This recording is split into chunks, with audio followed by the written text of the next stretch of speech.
Hey my friends, welcome back, and in this video we're gonna discuss how do we rest.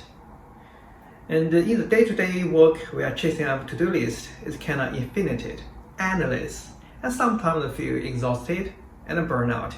When I take on holiday, we plan a lot of things. We go to a trip, maybe a camp or something else.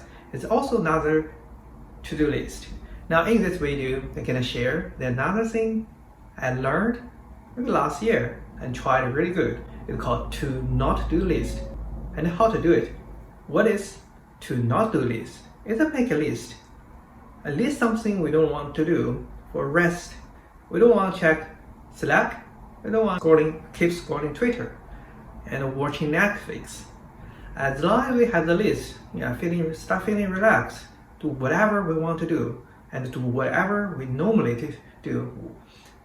For me, it's like I learn something I normally want to learn. I read a book normally I want to read. Yeah, quite easy. So if you want to try something different, try To-NotDo List. This is about the video today. Hopefully you enjoyed. Thanks for watching. See you next time.